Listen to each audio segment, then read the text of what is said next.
Hola, bienvenidos a otra revisión de tema en el canal de Infecto Juanpa. Hoy hablaremos sobre desafíos en la vacunación de COVID-19. Mi nombre es Claudia Lorena Martínez, soy residente de segundo año de pediatría de la Universidad Libre Seccional Cali. Hablaremos sobre una pequeña introducción, epidemiología, cuáles son las vacunas, los tipos de vacunas que tenemos en Colombia, las dosis e intervalos de aplicación de estas vacunas, qué son los movimientos antivacunas y por qué esto es importante mencionarlo, mitos sobre la vacunación, efectos secundarios reales y puntos clave. Debemos saber que la vacunación contra COVID-19 para niños, niñas y adolescentes en América Latina comienza a partir del 2021. Inicialmente, únicamente cubría a los niños mayores de 12 años que tuviesen alguna comorbilidad o enfermedad crónica. En 2022 es aprobada la vacunación con Sinovac a partir de los 3 años de edad y para finales del 2022 se aprueba la vacuna Moderna para mayores de 6 años en Colombia. ¿Qué tenemos en cuanto a la epidemiología para este momento? Estos son datos de esta semana. Tenemos 6.360.089 casos reportados con 1.390 casos activos y 142.629 fallecidos. De estos, 19 fueron reportados en el día de ayer. En cuanto a Cali específicamente, tenemos que los casos confirmados son 404.049 y la letalidad del municipio es de 2.2%. Es decir, que las personas siguen falleciendo por COVID a pesar de la vacuna. Y esto no es porque la vacuna no tenga una alta efectividad, sino porque no estamos vacunando a toda la población como debería ser. En esta gráfica tomada del Ministerio Nacional de Salud podemos ver el comportamiento de la vacunación para SARS-CoV-2 en Colombia desde el inicio de la pandemia. Vemos como durante el pico en el cual salió la vacuna, obviamente vemos muchos más personas vacunadas y vemos cómo ese pico va descendiendo desde el 2022 hacia el 2023 y esto no es porque la gente haya dejado de vacunarse, sino porque la mayoría de la población fue vacunada entre 2021 y 2022.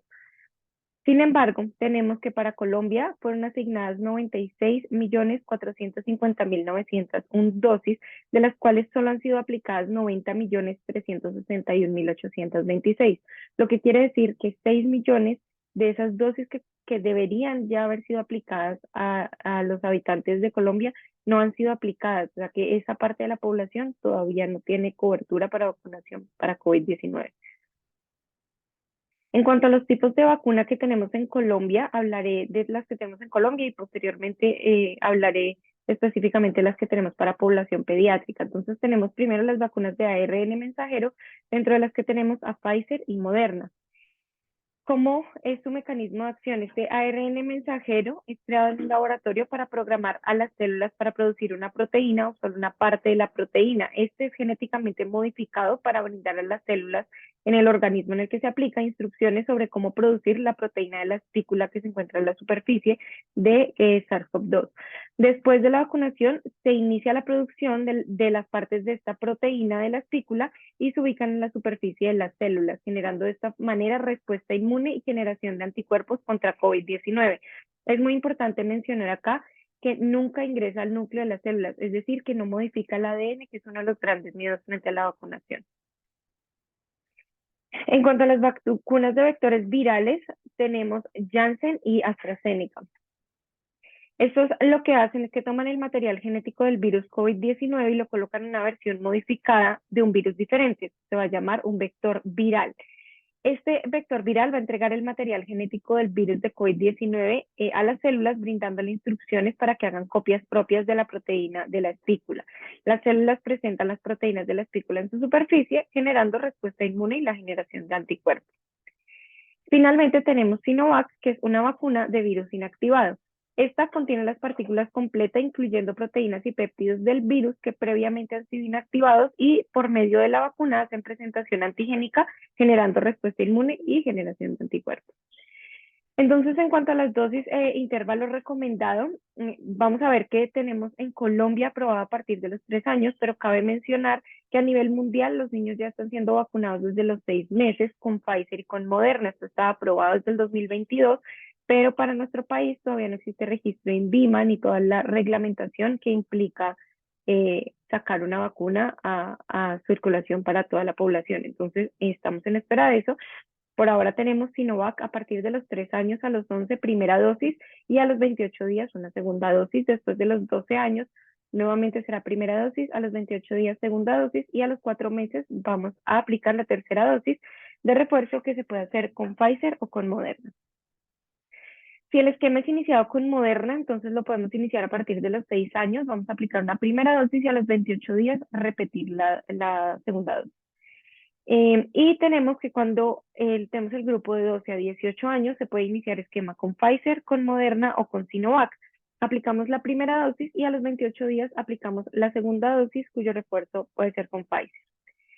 Pero entonces, ¿por qué si tenemos esta reglamentación en vacunación y tenemos las dosis ya asignadas para nuestro país, no están siendo vacunados nuestros pacientes? Vemos como en consulta externa, en urgencias, en servicios de unidad de cuidado intensivo, los pacientes llegan y cuando interrogamos sobre esquema de inmunización para SARS-CoV-2, los padres nos dicen que no han sido vacunados.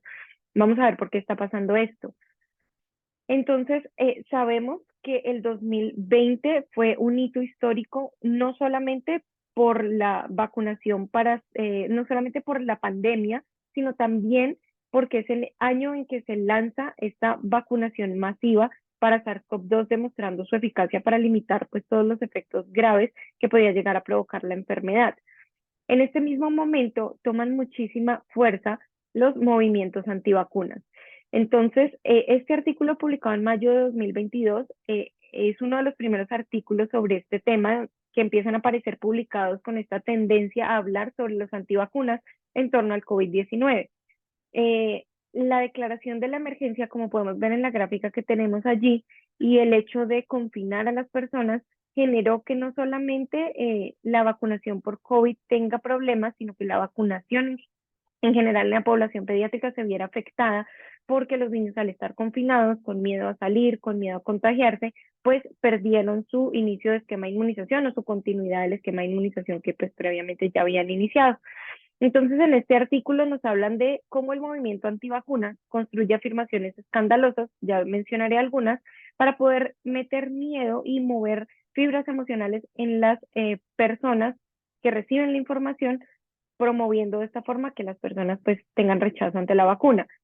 Entonces, este movimiento antivacunas no es un movimiento creado con COVID-19, es un movimiento que ya existía previamente, que incluso tuvo un auge muy importante en 2015, les mencionaré ahorita, pero con COVID-19 se exacerba porque obviamente ante la vacunación a nivel mundial, pues ellos empiezan a difundir mucha información, entre esta que Bill Gates u otros habían creado el COVID-19 como un medio para crear vacunas obligatorias, que las vacunas para COVID iban a ser dispositivos para promover el establecimiento de redes de vigilancia global y que nos pondrían un tatuaje electrónico o un chip a través de una inyección para poder tener ese control sobre nosotros. Hablaban también de una red 5G en Wuhan que creó el virus o dañó el sistema inmune de la población para hacerlos susceptibles al virus de SARS-CoV-2. Todos estos mensajes sobre el lanzamiento de vacunas en COVID-19 en el momento del auge de la vacunación para COVID-19 fortalecía los vínculos entre diversos grupos antivacunas que generaron finalmente un movimiento político y activista muy importante. Este artículo nos habla sobre las características de la antivacunación y los medios sociales. Esto es una revisión sistemática en la que ellos nos mencionan cómo es de fácil difundir información que no está científicamente probada en las redes sociales. Nos mencionan la importancia de aprender más sobre las publicaciones y actividades de este tipo de grupos antivacunas para promover de manera efectiva la información correcta y poder disuadir a las personas de hacer caso ante este tipo de cosas. Los defensores del movimiento antivacunas utilizan un número limitado de argumentos en sus mensajes, por lo tanto es posible elaborar publicaciones aclarando dudas y desmintiendo las mentiras más comunes. Entonces, ¿qué es lo que intenta hacer el movimiento antivacunas? Generar preocupaciones sobre la seguridad y eficacia de las vacunas, preocupaciones sobre los abusos gubernamentales y preferencia por prácticas de salud alternativas. Entonces, nos preguntamos, ¿pero por qué si este movimiento antivacunas es de Estados Unidos y otros países, por qué es importante hablarlo en un país como Colombia? Bueno, porque En nuestro país vemos como este tipo de movimientos antivacunas han tenido impacto. Nos llegaban mensajes durante la pandemia por WhatsApp, por Facebook y por otras redes sociales hablándonos sobre este chip, hablándonos sobre la poca eficacia y seguridad de las vacunas, hablándonos de cómo habían miles de casos de pacientes que habían sido contagiados por SARS-CoV-2 y estaban bien sin necesidad de ninguna vacuna, o cómo los médicos teníamos un plan para ingresar a las personas a los hospitales con el diagnóstico de SARS-CoV-2 y aparecían muertos y que teníamos una suma de dinero a cambio y una cantidad de falsedades que lo que hicieron fue generar terror en la población y promover la antivacunación. Entonces, este artículo nos habla de cómo ha sido el confrontamiento y la evolución y expansión de este activismo antivacunas en Estados Unidos. Entonces, nos mencionan que este es un movimiento social y político que tiene importantes repercusiones en salud pública y nos hablan del 2015 como un año muy importante para el movimiento antivacunas porque en ese momento se crea el proyecto de ley SB 277 en Estados Unidos que hablaba de que a pesar de las creencias personales de cada individuo, la vacunación debía ser obligatoria. Entonces, este grupo antivacunas hace formación de comités de acción política y aprovechan las redes sociales para promover sus ideas, generando amenazas y hostigamiento en el personal de salud y en los activistas políticos que estaban a favor de la vacunación. Y su discurso apelaba a la libertad sanitaria, que fue el mismo discurso para el que apelaban para COVID-19, que no tenían por qué obligarnos a confinarnos, ni a usar mascarillas, ni a lavarnos las manos, ni a no compartir muchas personas en un mismo grupo porque nos estaban privando de nuestra libertad sanitaria y de ahí ellos tomaron ese argumento para establecer una cantidad de ideas que favorecían la antivacunación. En este artículo mencionan la importancia de los influencers y la monetización de los tratamientos alternativos. Entonces vimos cómo salieron una cantidad de productos, de cosas naturales, de remedios creados por personas que no tenían nada que ver con el área de la medicina, que decían curar las infecciones por SARS-CoV-2 y pues era mentira y salían influencers vendiendo este tipo de cosas. Obviamente la monetización para ellos fue muy importante en ese momento, pero también promovía pues la antivacunación y el riesgo para la población. Ellos nos hablan de 3 recomendaciones: la importancia del desarrollo de comunidades de red que permitan llegar al público en el momento adecuado, con el mensaje adecuado y en el lugar adecuado, adelantándonos a las posibles respuestas de los movimientos antivacunas. Hablan de generar comunidades coordinadas y en red que permitan contrarrestar las acciones de los activistas de estos movimientos y que es muy importante que solicitemos información a los agentes de salud pública para saber qué tanto impacto está teniendo esto. Entonces, en el momento que empieza la vacunación para COVID-19 y la pandemia, empiezan a salir muchísimos artículos sobre mitos y conspiraciones alrededor de la vacunación para COVID, sobre cómo las redes sociales tenían un impacto importante, sobre las crisis de confianza en cuanto a la vacunación.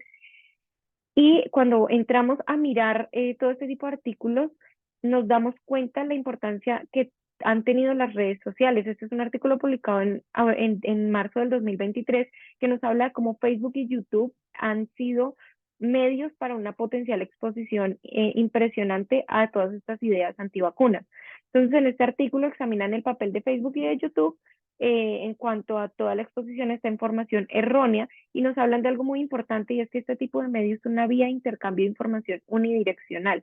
Nos llega información, pero no podemos reaccionar ante esta de una forma, sí, tal vez pueden hacer un comentario, tal vez pueden dar un me gusta o algo, pero hasta allí no pueden trascender a eliminar la publicación o a evitar que eso se siga reproduciendo, poniendo esto pues en un riesgo al espectador y a la población en general, porque el hecho de que un adulto tampoco se vacune para SARS-CoV-2 pone también en riesgo a nuestra población pediátrica que no tiene todavía cobertura en vacunación en nuestro país.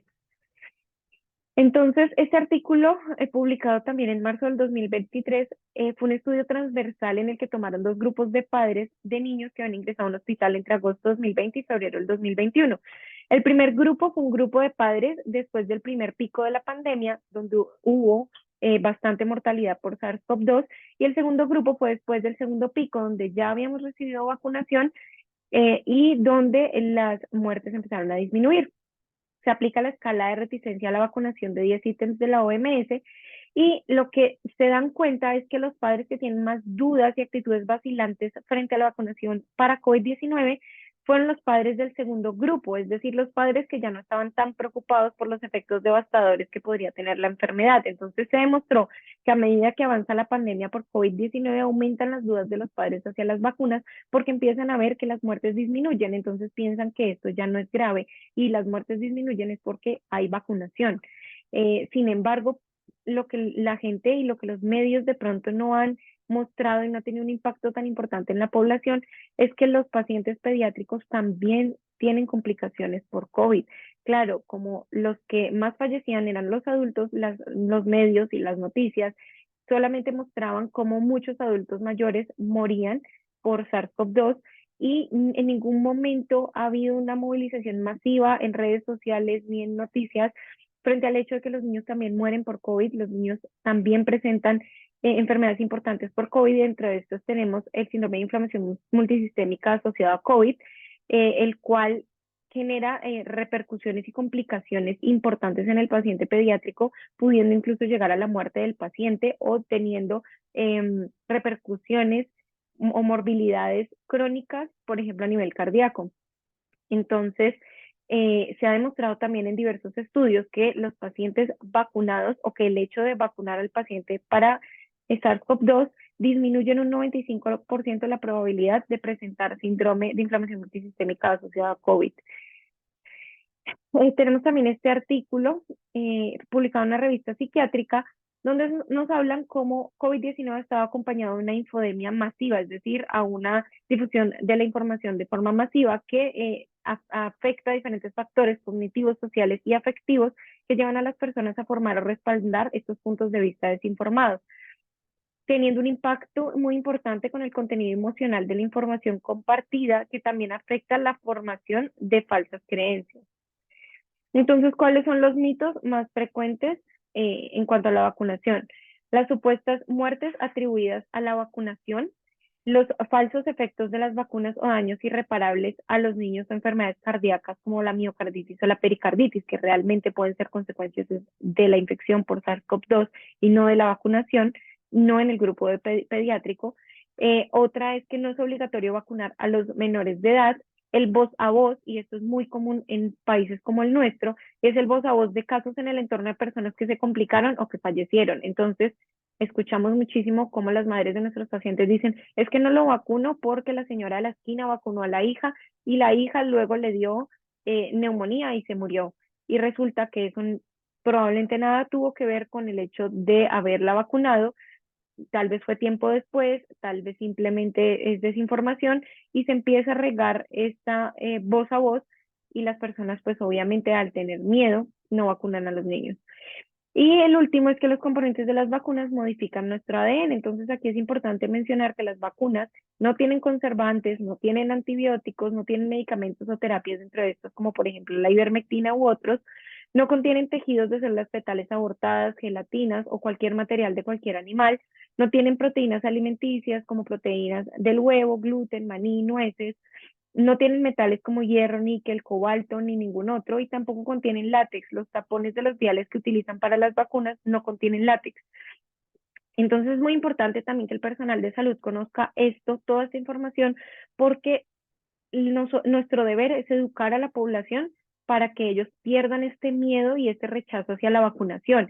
Y si nosotros no conocemos este tipo de información, pues no vamos a poder tener tampoco la seguridad de hablarles con confianza sobre la vacuna. Este es uno también de las causas principales por las que muchos niños son vacunados y es porque son alérgicos a la proteína de la leche de vaca, porque son alérgicos a alguna de las proteínas del huevo o porque son alérgicos al látex y entonces no los vacunan. Y es importante tener en cuenta que en este tipo de vacunas para SARS-CoV-2 no tienen ningún riesgo este tipo de pacientes. Entonces vamos a hablar sobre los efectos secundarios reales. Esto es tomado del Centro Nacional de Vacunación y Enfermedades Respiratorias del CDC. Y nos hablan de que el grupo de edad de entre 6 meses y 3 años puede tener dolor en el lugar de inyección, inflamación de ganglios linfáticos, irritabilidad o llanto, somnolencia y pérdida del apetito, que son efectos esperados para cualquier vacuna y que no deberían preocupar ni al personal de salud al momento de que la madre consulta urgencias con su hijo por esto, ni tampoco a los padres en casa. El grupo de 4 a 17 años sobre todo presenta síntomas después de la segunda dosis y puede ser dolor o inflamación en el lugar de la inyección, cansancio, cefalea, mialgias, artralgias, escalofríos o inflamación de los ganglios linfáticos. Entonces, finalmente, los puntos clave van a ser: la vacunación es una forma sencilla, inocua y eficaz de protegernos contra enfermedades dañinas antes de entrar en contacto con ellas.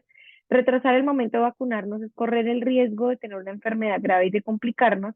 Las vacunas para SARS-CoV-2 son seguras y eficaces, y la educación es la principal herramienta para brindar confianza y seguridad a las familias que consultan o en quienes podemos tener un gran impacto en cuanto a este tema. Muchas gracias.